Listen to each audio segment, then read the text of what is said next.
7 बजे सिर्फ दूरदर्शन किसान पर।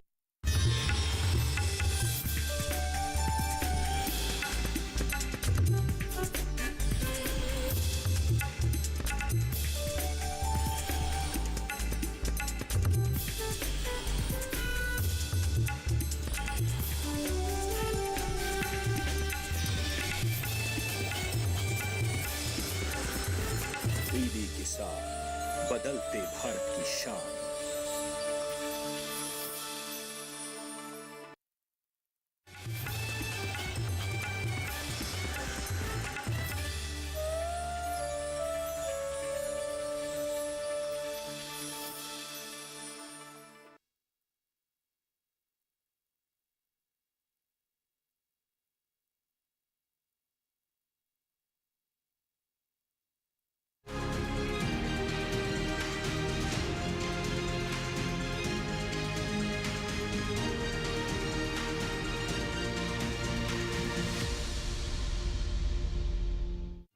पीढ़ी दर पीढ़ी हमारे किसान अलग अलग स्पीसीज की अलग अलग वैरायटी इनको सहेज कर रखते गए और उसको विकास करते रहे। किसान की विरासत, धरती के वनस्पति संसाधन, एक अधिकार जिसका दुनिया भर के देश करते हैं सम्मान।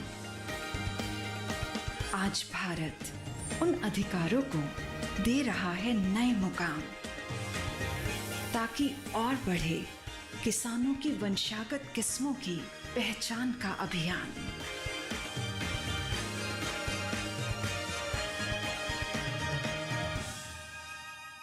नमस्कार, आप देख रहे हैं दूरदर्शन किसान कृषि दर्शन कार्यक्रम में मैं अदिति शर्मा आप सभी का स्वागत करती हूं।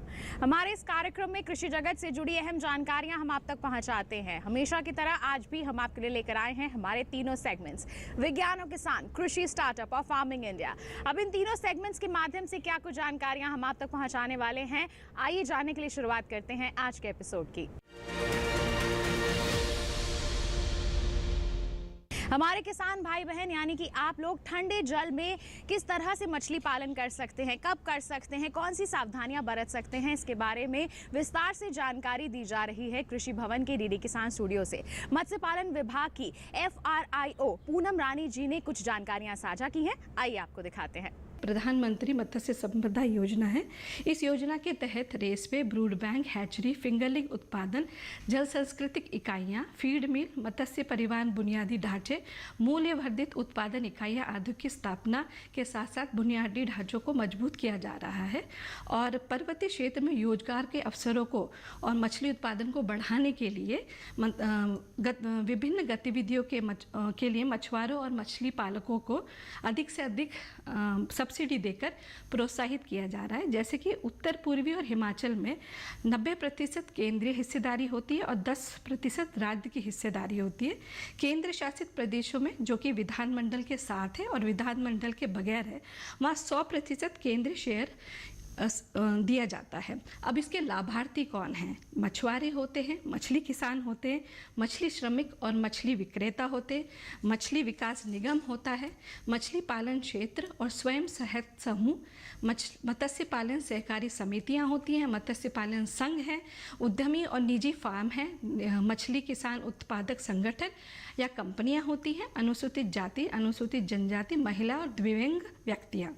अब हिमालय और उत्तर पूर्वी राज्यों और केंद्र शासित प्रदेशों जम्मू कश्मीर और लद्दाख में ऊपर पहाड़ में ट्राउट खेती के लिए बहुत उपस्थित या प्रतिकूल परिस्थितियां हैं और ये इसलिए ऐसे संभव हुआ है क्योंकि रेनबो ट्राउट से तेज़ी से बढ़ने वाली नस्लों की उपलब्धता हुई है, संतुलित कृत्रिम आहार की उपलब्धता एवं भारत और राज्य सरकार के वित्त पोषण के वजह से बेहतर प्रौद्योगिकी के कारण पिछले कुछ वर्षों में बीज और टेबल आकार की मछली की उपलब्धता में काफ़ी बढ़ोतरी हुई है।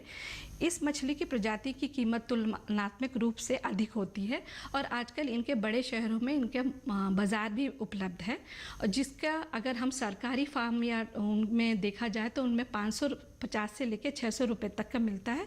और अगर और बड़े शहरों में अगर इनकी डिमांड है या इनकी उपभोक्ता अगर करे जाए तो 800 रुपये तक भी इनका जो मूल्य है वो पहुंच जाता है। अब अगर हम भविष्य की योजनाएं देखें, भारत सरकार में मत्स्य विभाग को लक्ष्य आने वाले वर्षों में ठंडे पानी में मत्स्य पालन की ओर अधिक विकसित और विस्तारित करना है, बुनियादी ढांचों को और मजबूत करना है, आजीविका के रूप में मछली पालन को प्रोत्साहन या बढ़ावा देना है, मूल्य संवर्धन और बाजार संपर्क में ब्रांडिंग के माध्यम से मूल्य संवर्धन को प्रोत्साहित करना है, मछली किसानों द्वारा ट्राउट खेती के लिए विभिन्न आकारों की रेस्पे जलीय कृषि प्रणाली और नवीनतम मछली पालन प्रौद्योगिकी को अपनाने का प्रयास करना चाहिए। आइए कार्यक्रम में अब नजर डालते हैं सेगमेंट विज्ञान और किसान पर।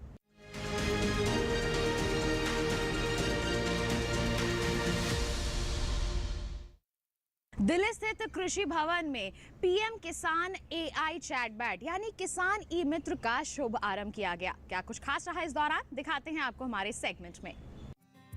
पीएम किसान सम्मान निधि योजना के लिए एआई चैटबॉट लॉन्च किया गया। इस अवसर पर केंद्रीय कृषि एवं किसान कल्याण राज्य मंत्री कैलाश चौधरी, कृषि एवं किसान कल्याण मंत्रालय के सचिव मनोज आहूजा, अपर सचिव प्रमोद मेहरदा।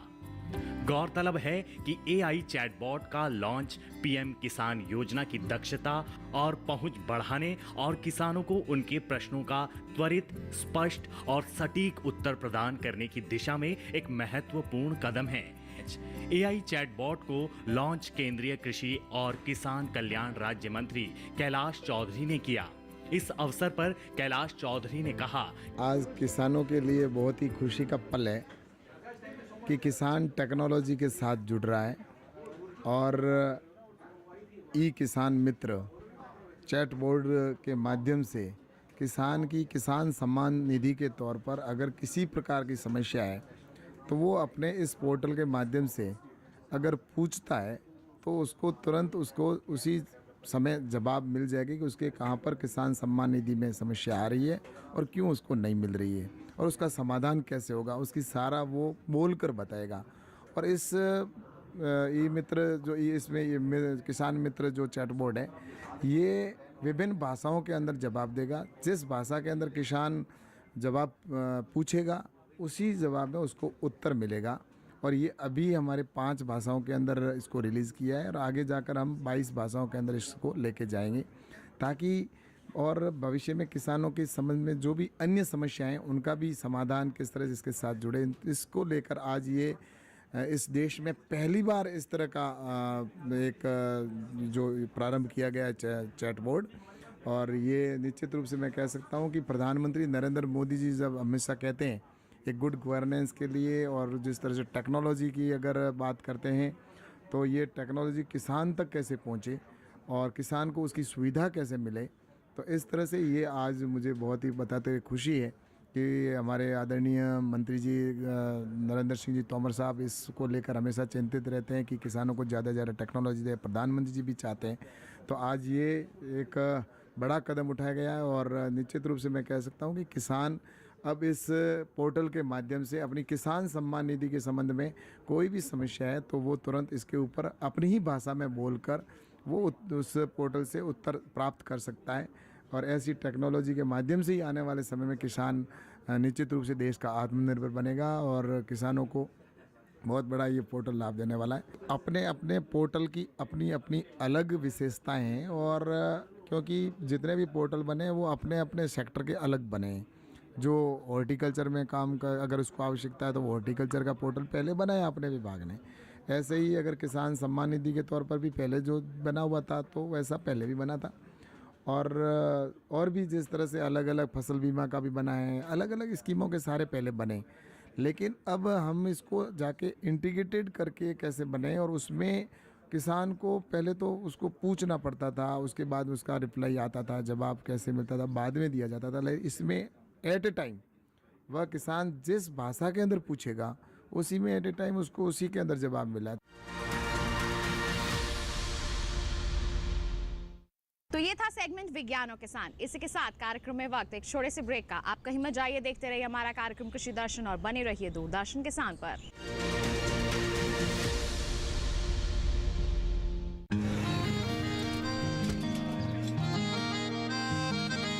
क्या बात है भाई, आजकल तो काफी खुश नजर आ रहे हो। क्यों ना हूँ, अब मैं ऑर्गेनिक खेती जो कर रहा हूँ ये पूरा प्राकृतिक है, ऑर्गेनिक है। इसमें हमारे खेत, हमारी फसल और हमारी जेब सब फायदे में होते हैं और इसमें लागत भी कम है। जी हाँ, आप भी ऑर्गेनिक खाद का प्रयोग करें, अपनी फसल और मिट्टी को तंदुरुस्त बनाएं और आपकी आमदनी में इजाफा करें। अधिक जानकारी के लिए किसान call centre toll free number 1800-180-1551 पर कॉल करें और लॉग ऑन करें kisan.gov.in और farmer.gov.in। कृषि और किसान कल्याण मंत्रालय द्वारा किसान हित में जारी।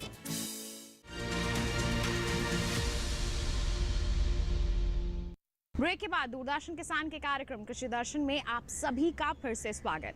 आइए अब आपको दिखाते हैं हमारा अगला सेगमेंट कृषि स्टार्टअप।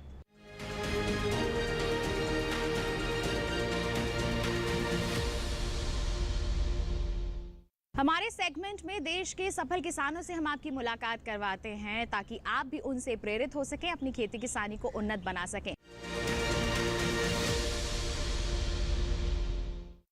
डॉक्टर दत्तात्रेय सहदेव अने महाराष्ट्र के एक एग्रो फार्मर कंपनी के कार्यकारी संचालक हैं। इनका परिवार खेती से जुड़ा हुआ था, इसलिए शुरू से ही वे भी खेतीबाड़ी में रुचि रखते थे। वर्ष 1984 से 2011 तक इन्होंने खेती से जुड़ी सभी बड़ी छोटी जरूरतों पर अध्ययन किया है और खेती का अभ्यास किया है। अभ्यास के दौरान इन्होंने किसानों के सामने आने वाली दिक्कतों को जाना और समझा। इन्होंने अपनी सूझबूझ से खेती में ड्रिप सिंचाई के महत्व को समझते हुए इस आधुनिक सिंचाई पद्धति को अपनाया और बढ़ावा भी दिया। इस दौरान इन्होंने यह भी देखा कि खेती में आगे बढ़ने के लिए समूह का साथ होना और भी आवश्यक है। 2012 में जब महाराष्ट्र सरकार ने आत्मा के माध्यम से स्वयं सहायता समूह बनाए, तब दत्तात्रेय सहदेव ने भी स्वयं सहायता समूह बना किसान भाइयों को जोड़ा। इनके समूह से 421 फार्मर मेंबर्स जुड़े हुए हैं। खरीफ में वे सोयाबीन और रबी में गेहूं, प्याज और चना की खेती करते हैं और इन्होंने खेती के लिए इनपुट सेंटर्स भी बनाए हैं। मिट्टी की उर्वरता में सुधार और सिंचाई की व्यवस्था और उत्पादकता को और भी बेहतर करने के लिए वे और इनसे जुड़े अन्य सदस्य सूक्ष्म सिंचाई पद्धति को अभ्यास में ला रहे हैं। इसके अलावा उपज की पैकिंग, ग्रेडिंग और ब्रांडिंग करके ग्राहकों को सीधा बेचने वाले हैं ताकि अच्छा लाभ प्राप्त हो सके। इन सभी कार्यों में इनके समूह को महात्मा फुले कृषि विद्यापीठ, राष्ट्रीय प्याज और लहसुन संशोधनालय का भरपूर सहयोग मिल रहा है। गवर्नमेंट ऑफ महाराष्ट्र ने आत्मा के माध्यम से सेल्फ हेल्प ग्रुप शुरू किए थे। उसमें दीपस्तंभ शेतकरी गट का नाम का एक ग्रुप मैंने शुरू किया। 8 गांव से 30 फार्मर जुड़ गए इस ग्रुप को। अभी हमारा 42 लाख का टर्नओवर जो है SBI में अभी उस ग्रुप का है। इसी ग्रुप को लेकर मैं 2016 में सह्याद्री फार्म्स नासिक को गया और 2017 में हमारी दीपस्तंभ agro farmer producer company limited की स्थापना, सर्टिफिकेट ऑफ इनकॉर्पोरेशन हमें मिल गया। हमारी यहाँ की जो खेती है, खरीफ में सोयाबीन, रबी में गेहूँ, प्याज और चना, ये खेती यहाँ होती है।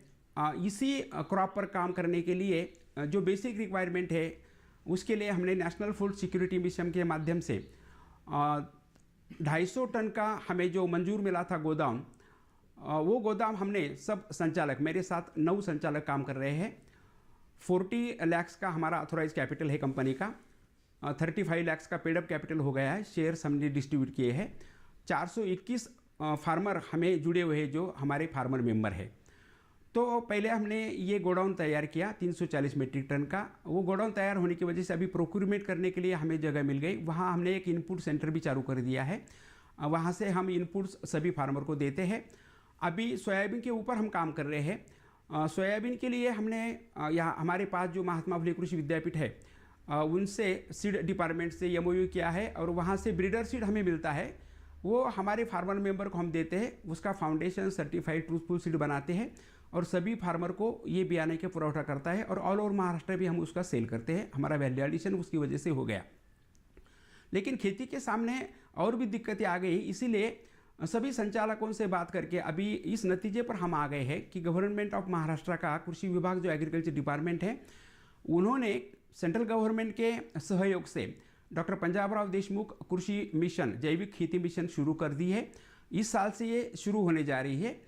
उस खेती में मिशन में हम सभी अभी दीप Stambh agro farmer producer company के सभी फार्मर जुड़ने वाले हैं और आगे का भविष्य हमारा है विषमुक्त खेती करना, विषमुक्त प्रोड्यूस तैयार करना।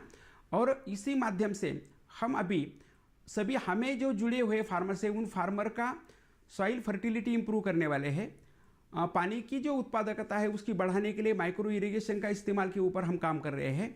वो सब प्रोक्योरमेंट करके पैकिंग, ग्रेडिंग और ब्रांडिंग करके हम ग्राहकों के पास डायरेक्ट सेल करने वाले हैं। यानी कि हम जो प्रोड्यूसर है अभी शेतमाल के उत्पादक है, हम वो सब ग्राहकों को देने वाले हैं। और 2028 तक का हमारा विजन ये है कि हम रेसिड्यू फ्री यानी जैविक खाद, उसमें cereals, pulses, oil seeds, fruits, vegetables और दुग्ध के पदार्थ यानी कि तृणधान्य, कड़धान्य, तेलबिया, बाकी के पदार्थ, दुग्धजन्य पदार्थ और भाजीपाला और फ्रूट्स, फल, ये सब मिलाकर एक बास्केट 2028 में हम दीप स्तंभ की ब्रांड नेम करके सभी को उपलब्ध करके देने वाले हैं। ये सभी में यहाँ का कृषि विज्ञान केंद्र है बाबलेश्वर का, एग्रीकल्चर डिपार्टमेंट है, महात्मा फुले कृषि विद्यापीठ है और राजगुरु नगर का directorate of onion and garlic, राष्ट्रीय प्याज और लहसुन संशोधनालय जो है, ये 4 ही संस्थाओं का योगदान हमें बहुत अच्छे प्रकार से मिलता है, सभी फार्मर को बहुत अच्छे ढंग से मिलता है और इनके सहयोग से, टेक्निकल सपोर्ट से हम आगे जा रहे हैं। हम यहाँ पे जो खेती करते हैं, जो उसमें जो पहले का जो पैटर्न था, उसमें अब सेंद्रीय खेती का जो प्रावधान आ गया है सरकार की तरफ से, उस हिसाब से जो गाइडलाइंस मिली है, जो दीप स्तंभ फार्मर प्रोड्यूसर कंपनी जो यहाँ पे उसका इम्प्लीमेंटेशन करती है, तो उस हिसाब से हमने भी हमारे खेती में बदलाव किए हैं और उसका जो इस्तेमाल है, तो उसमें जो निविष्ठा बनाई जाती है, तो वो भी हम हमारे घर पे बना के हमारी जो एफपीओ है उसके हिसाब से हमारे अंदर डिस्ट्रीब्यूट करके वो भी इस्तेमाल कर रहे हैं। तो उसके जो इस्तेमाल से हमारी खेती में जो लगभग 20 या 30% तक जो हमारा प्रॉफिट है उसमें हम बढ़ोतरी कर सके, कि जिसके वजह से हमारा जो मुनाफा है उसमें भी हमें बहुत फ़ायदा मिला है। कृषि विभाग द्वारा कार्यान्वित डॉक्टर पंजाबराव देशमुख जैविक खेती मिशन से तहत Deep Stambh agro farmer producer company Manori, taluka Rahuri, district Ahmednagar इस वर्ष से काम शुरू करने वाली है। कृषि विभाग इस कंपनी को पूरे तरह से सहयोग करेगा। मैं सभी किसान भाइयों और बहनों को ये अनुरोध करती हूँ कि इस योजना को सफल करने के लिए और अपनी खेती विष मुक्त करने के लिए सब किसान भाई और बहनों इस योजना में भाग ले और अपनी खेती विष मुक्त कराए। हमने कृषि विद्यापीठ से जो समाधान गेहूँ है उनकी प्रजाति हमारी खेती पर और हमारे और जो किसान भाई है उनके खेती पर उगाई, हमें अपेक्षित उसका उत्पादन भी मिला और वो गेहूँ जिस प्रकार उनका नाम समाधान है यानी कि सेटिस्फैक्शन, वो नाम बिल्कुल ठीक है। भारत कृषि प्रधान देश है और हमारा नारा है जय जवान जय किसान जय विज्ञान, वसुधैव कुटुंबकम, ये भी हमारा नारा है और उसी राह पर हमारे किसान भाई चल रहे हैं। इसका हमें फ़क्र है, अभिमान है। पिछले 10 साल से हम प्याज की खेती कर रहे हैं, लेकिन पहले लकड़ी का स्ट्रक्चर के स्टोरेज करते थे। पहले तो उसमें खर्चा कम आता था, लेकिन 2-2.5 साल में उसका मेंटेनेंस निकल जाता था। इसलिए एफपीओ, कृषि विभाग महाराष्ट्र और एमपीकेवी राउरी की माध्यम से हमने ये नया स्ट्रक्चर निकाला है अभी। तो इस स्ट्रक्चर में प्याज कम से कम ख़राब हो जाता है और स्टोरेज भी बढ़ता है और इसका मेंटेनेंस कुछ भी नहीं है। तो जब हमने स्टोर किया था तब प्याज के रेट थे 4 से 5 रुपए केजी और आज जुलाई महीने में उसके रेट हो गए 12 से 15 रुपए पर केजी तक। तो इतना जो डिफरेंस है भाव में, तो वो खाली इसी स्टोरेज की सिस्टम की वजह से मिल पाया है, अन्यथा वो 7 रुपये पर केजी से कम हमारा घाटा हो जाता। अभी ये FPO दीपस्तंभ एग्रो फार्मर्स प्रोड्यूसर कंपनी, कृषि विभाग महाराष्ट्र राज्य और MP की वीरावरी, इनकी माध्यम से जो टेक्नोलॉजी मिली है, वो जो सपोर्ट मिला है, उसी वजह से खेतों जो किसान भाई है उनको अच्छा योगदान मिल रहा है। ये था सेगमेंट कृषि स्टार्टअप। इसी के साथ कार्यक्रम में वक्त एक और छोटे से ब्रेक का। आप कहीं मत जाइए, देखते रहिए कार्यक्रम कृषि दर्शन और बने रहिए दूरदर्शन किसान पर।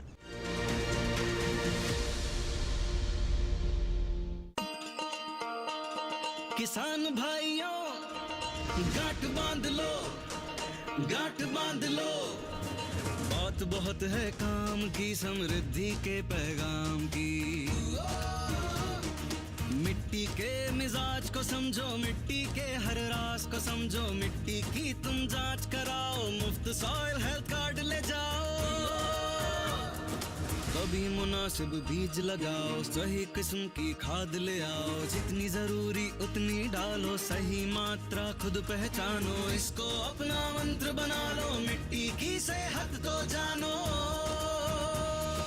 बात बहुत है काम की, कम लागत अधिक वरदान की। किसान भाइयों गांठ बांध लो, आज ही मिट्टी की जांच कराएं, राज्य सरकार के कृषि अधिकारी से संपर्क करें और मुफ्त में सॉइल हेल्थ कार्ड पाएं। कृषि और किसान कल्याण मंत्रालय द्वारा किसान हित में जारी। ब्रेक के बाद दूरदर्शन किसान के कार्यक्रम कृषि दर्शन में आप सभी का फिर से स्वागत। आइए अब आपको दिखाएं सेगमेंट फार्मिंग इंडिया।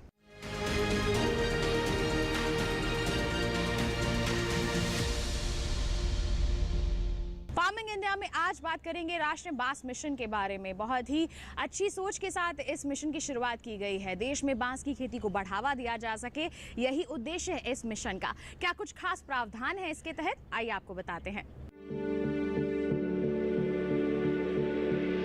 बांस एक ऐसा पौधा है जो हर परिवेश में तेजी से विकसित हो सकता है। आसानी से उपलब्धता और इसकी मजबूती की वजह से बरसों से बांस का उपयोग होता रहा है और अब इसकी मांग और भी अधिक बढ़ गई है। दुनिया में तेजी से हो रहे जलवायु परिवर्तन पर काबू पाने में भी बांस काफी सहायक है, क्योंकि इसमें कार्बन भंडारण और ऊर्जा बनाने की क्षमता है। तेजी से कट रहे जंगलों को बचाने में भी बांस की अहम भूमिका है, क्योंकि ये निर्माण के लिए बेहतरीन विकल्प है। यानी बांस एक सस्टेनेबल और इको फ्रेंडली उत्पाद है और इसीलिए संयुक्त राष्ट्र के सस्टेनेबल डेवलपमेंट गोल्स को हासिल करने की दिशा में बांस अत्यधिक महत्वपूर्ण है। भारत दुनिया का दूसरा सबसे बड़ा बांस उत्पादक देश है, जहां बांस की 125 देसी और 11 विदेशी प्रजातियां पाई जाती हैं। भारत में कुल बांस उत्पादन क्षेत्र 16 मिलियन हेक्टेयर है और वार्षिक बांस उत्पादन क्षमता 3.23 मिलियन टन है।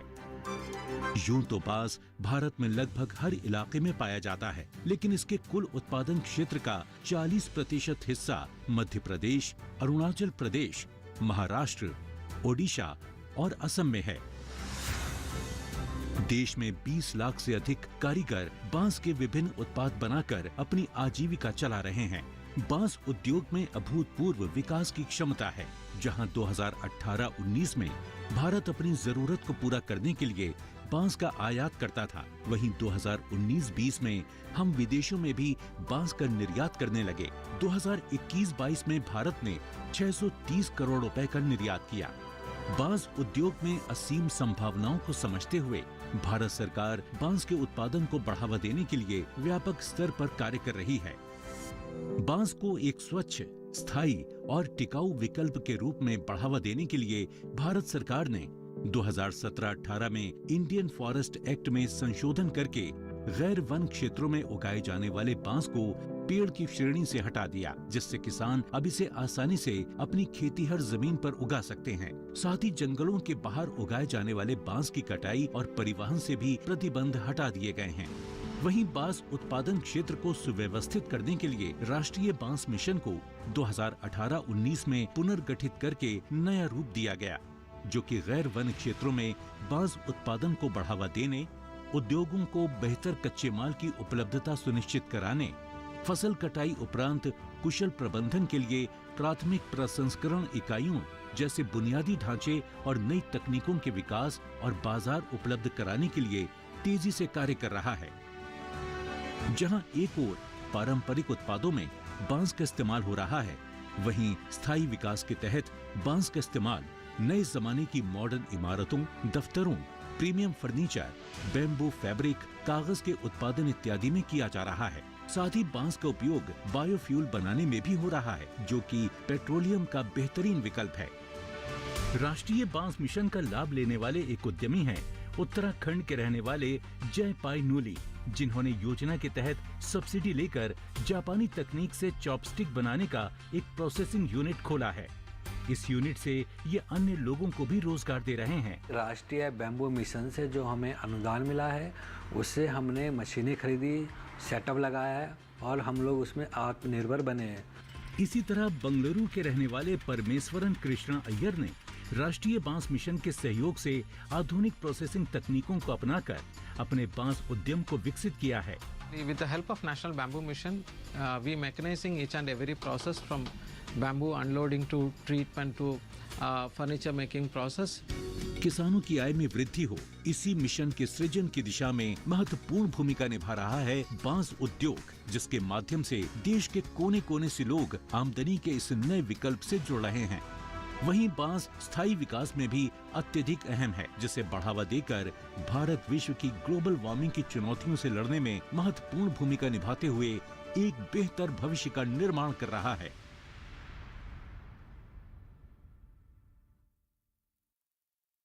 तो ये था सेगमेंट फार्मिंग इंडिया। इसी के साथ आज के अंक में बस इतना ही। उम्मीद करते हैं जितनी भी जानकारियां आज के कार्यक्रम के माध्यम से आप तक पहुंचाई गई, सभी आपके लिए फायदेमंद साबित हुई होंगी। साथ ही आपको बता दें, हमारा ये कार्यक्रम आप दोबारा देख सकते हैं। टीवी स्क्रीन पर दिखाए जा रहे इस QR कोड को स्कैन कर लीजिए, सीधा पहुंच जाएंगे हमारे YouTube चैनल पर। इसके अलावा आप हमसे जुड़ भी सकते हैं। ईमेल कीजिए हमें, ईमेल ID है krishidarshan@gmail.com। आप हमें पत्र भी लिख सकते हैं, पता है हमारा कृषि दर्शन, कमरा नंबर 58, CPC दूरदर्शन, खेलगांव, नई दिल्ली 11009। तो इसी के साथ आज के लिए इतना ही। अगले अंक में फिर होंगे हाजिर, तब तक के लिए दीजिए इजाजत, लेकिन आप बने रहिए दूरदर्शन किसान पर। नमस्कार।